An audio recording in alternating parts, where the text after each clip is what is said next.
There's a new front in this battle, Bakeries, and specifically a chain called Sweet Tooth that openly advertises on social media and in stores what it sells. Pricey cookies, donuts, macaroons, popcorn, peanut butter cups, lemonade, and misspelled but realistically packaged candy, all with THC. Outside of this shop, if you saw any of these products in the street or if our kids got a hold of it, you would not be able to tell that it had cannabis or how dangerous it is to the community. I've seen a lot of people have bad trips on. Some of the worst trips I've ever seen people have was from edible pot. Oh. Edible pot is one of the strongest things that people don't recognize. Mm-hmm. It's a very different drug than smoking it. And when you think of things that can take you down the rabbit hole, you don't think of edible pot. Mm-mm. People think of pot as just like, oh, you're going to get high. Maybe you can get too high, but you're just getting high.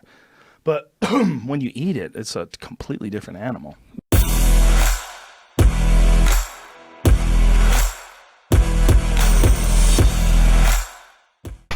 I have to say, some of the videos that we bring here, the stories that, like I said, there are things out there that are not well talked about in the mainstream media.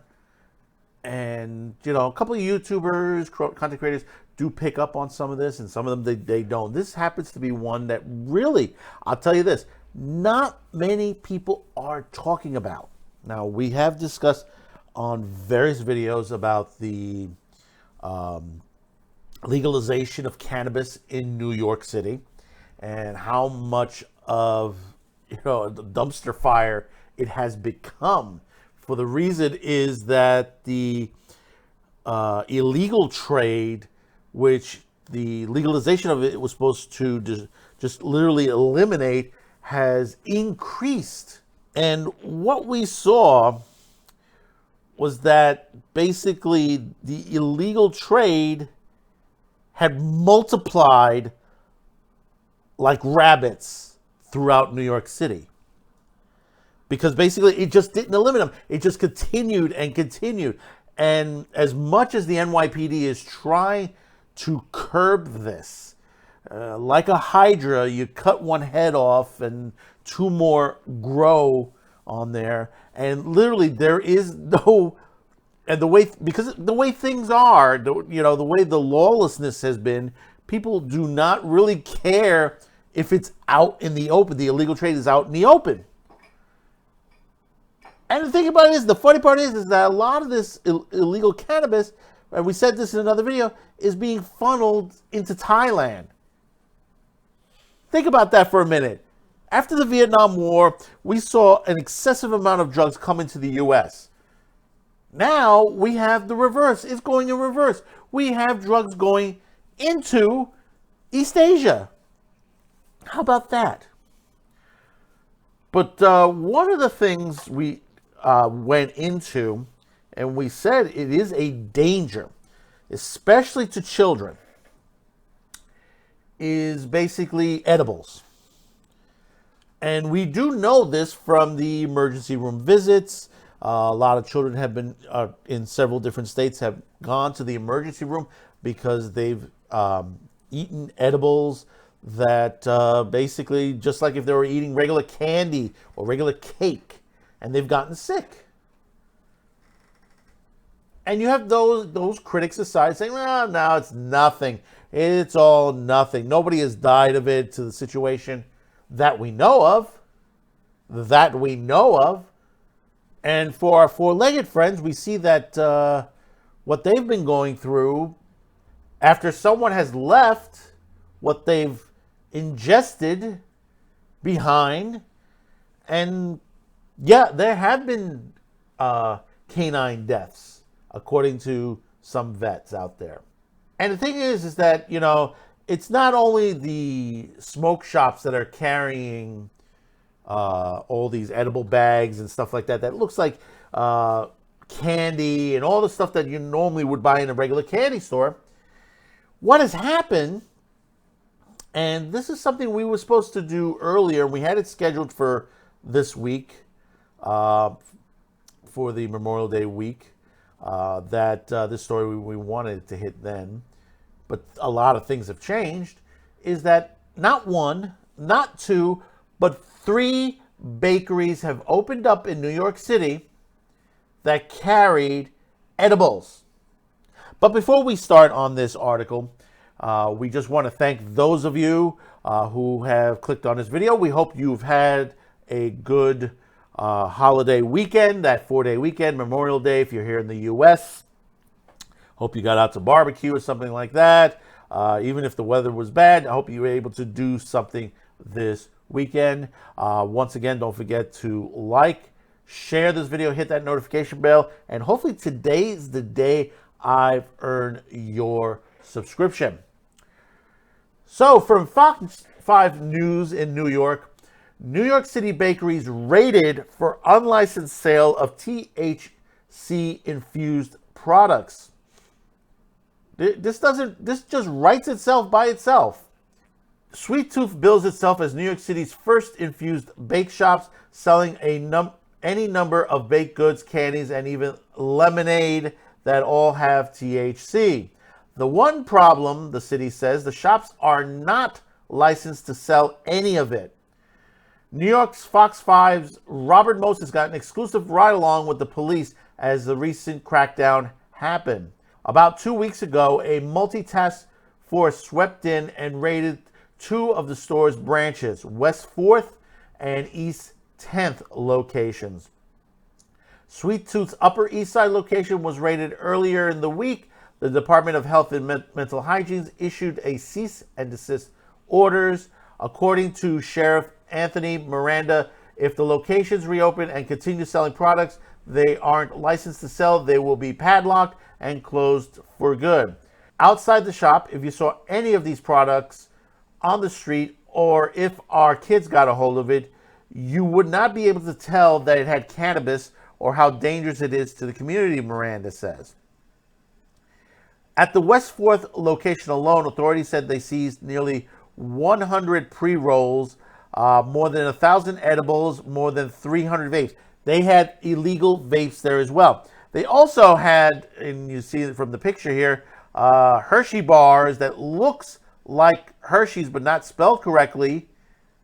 And that's another issue in itself. And like I said, I'm surprised the original companies haven't cracked down on this.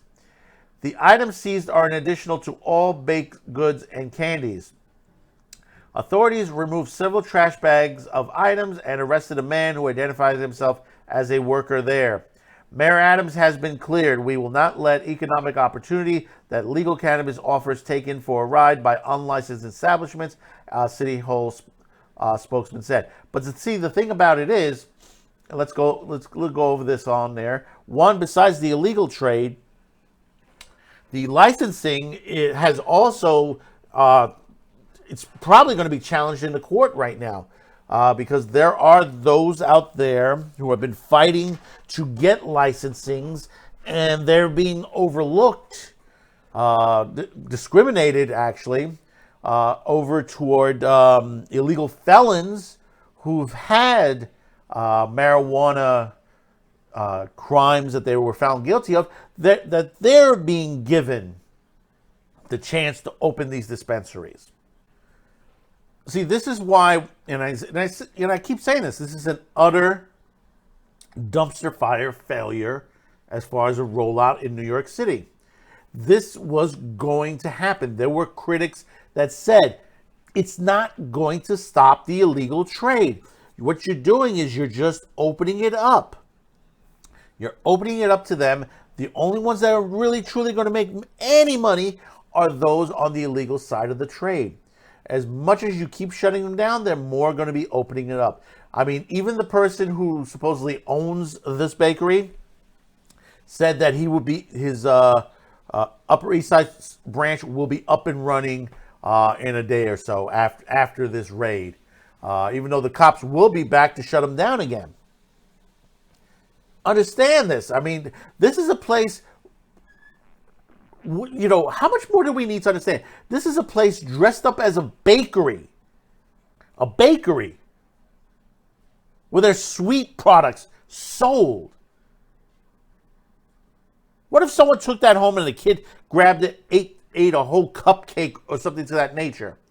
and you're racing them to the emergency room. Whose fault is that at that moment? Really, think about that for a minute. Whose fault is it? The parent who bought it, or the store that baked it illegally, that didn't have a license to do this type of business? You know, I mentioned in the past before, my family, we own cigarette wholesales, and we got out of that business because we went out of that business because of the illegal trade in non-taxable cigarettes out there. And it's still happening. This is 2023. It's still free. It's still fucking happening today. Now you add vaping and you can add illegal cannabis to it. And we can't even go through the whole health situations that have been coming out of those under 25, pregnant women. I mean, there's so much new research out there that's going on that they're new. And people say, well, oh, come on, it's something from the ground. It's healthy, the environment. I said, do you understand what you're saying? Do you understand what you're saying? Cocaine, heroin, aspirin came from nature. Do you understand that? Things have been changed in the years on there to as far as the manufacturing, but they were originally built upon plants in nature itself. And what happened? They were made more potent. And this is what's happened with THC in the last couple of years. But when you eat it, it's a completely different animal. Yeah. Literally, like physiologically, it's a different animal. Really? Yeah, it creates something called 11-hydroxy metabolite that's 5 times more psychoactive than THC. And what? It's not even psychoactive in smoking it. It's a different drug. That's it does feel different. It's a totally different drug. That makes complete sense. Yeah, it's a different drug. It's processed by your liver. Wow. Yeah, there's something called a one pass. It passes through your liver, and the THC gets processed into 11-hydroxy metabolite. Yeah, Okay. you should Google it. It's trippy shit. THC is more potent than it was in 1970. This is not the same cannabis that maybe your parents or grandparents bought years ago. It's not. You know, I hear these people say, you know, and I understand that, you know, you want to smoke it. I'm not stopping you from smoking it. But understand there is evidence to the fact now, because they have been doing research for quite some time now, and it's backed that there is issues. And CDC is already writing out paperwork on it left and right now that they say, well, you know, you got to be careful this way. You got to be careful if you're pregnant. You know, if you're in the first trimester of the situation. You got to be careful if you're under age 25 because your brain is still developing at the time. It can have adverse reaction. It can cause schizophrenia, mental health. If you notice, in the last couple of years, the mental health issues that have arisen, you could put a part of it is due to cannabis. Not all of it, but a part of it is happening. And then, of course, the fentanyl trade situation, whereas you have people out there taking marijuana, sprinkling a little fentanyl in there, and they are dying. Do you understand that? This is where the deaths come in. This is where the deaths do come in. And you have to understand that. And now that they're adding that tranquilizer, xylazine, look what's happening to the people's legs and arms. They're losing limbs. Things are it's looking like, a scene out of Dawn of the Dead out there in cities like Philadelphia, New York, San Francisco, Seattle. And every day there's another city added. Every day. More and more cities are seeing this. My advice is to stop everything, hold all rollout, hold all legal sales for now, with the exception of medicinal, and rethink this whole situation. Honestly. If it was me, I would remove recreational. Leave it just medicinal. And that's how they fought it. It was because they said, well, we need it for medicinal purposes. We need it because there are people out there with cancer and all these illnesses, and it will help them. This is how they sold it. There are people out there that do not need to be smoking marijuana. It is not good for them. They said, well, I need something to sleep with. A nice warm glass of milk would do. A nice little cognac in his, read a book. People deal with insomnia all the time. If you need to sleep, go see a sleep specialist. There are specialists out there that will help you. My doctor, doctor who's now gone off to do sleep research, and she, this is what she does all day long, is handle people who have sleep problems. So there are plenty of doctors out there that handle this. So let me know in the comments below your thoughts about this. Because this is a major situation out there, and I know you guys on BitChute, you're the ones who tend to talk about this the most. Don't trust the signs. Trust what is in front of you. Trust what is in the emergency room. Take a moment and look at what's on the streets. Look at the people, the homeless situation. Look at the mental instability of the people on the streets. Yes, it is partially because of cannabis. There are people sick out there for that. So please comment below. Don't forget to hit that like, subscribe, share. Thank you for clicking on this video, and we'll see you on the next one. Bye-bye now.